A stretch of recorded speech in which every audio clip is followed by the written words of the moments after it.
Hello and welcome to another Techurist War video, and today I'm going to be doing RDNA 2 and Zen 3 benchmarks and availability. I'm sorry I was planning to upload earlier this week, but I was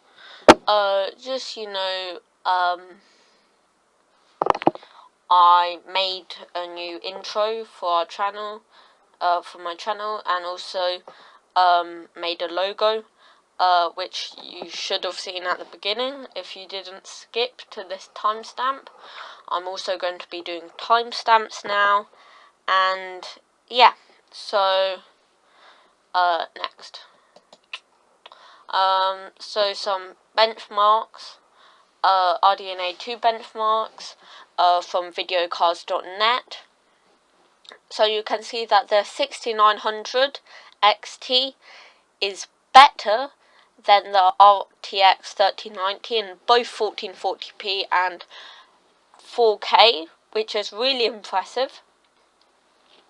The 6800 XT is better in 4K as well, and the 6800 vastly beats the 2080 Ti and therefore the 3070 for only $80 more.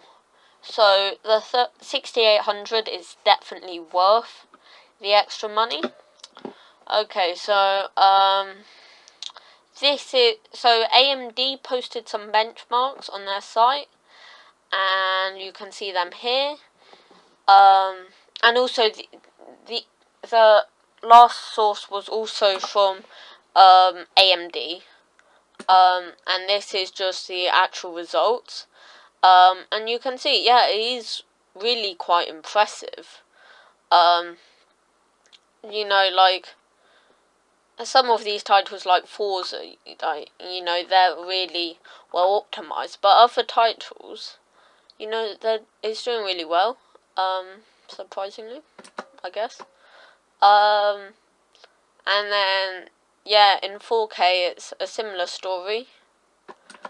Now, we got some leaked benchmarks from for RDNA 2 ray tracing, and this is 1440p and 4K from AMD non-ray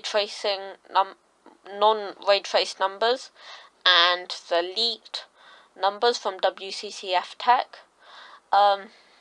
So you can see that the 6800 gets around 80 FPS in 1440p, and then in AMD's numbers they get about 135, I would say. So there is a significant performance drop off, and the RTX 3070 and 2080 Ti do better. But even though the 3070 does better in ray tracing, it's not by a lot in 1440p, and in 4K the difference is more substantial, but not many people are gaming in 1440p.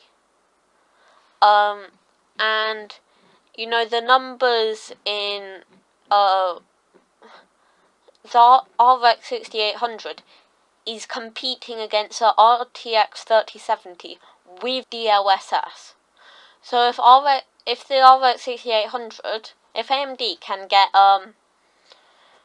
image sharpening and FPS increasing to be working well, the 6800 could beat the 3070 with ray tracing, both with image sharpening, by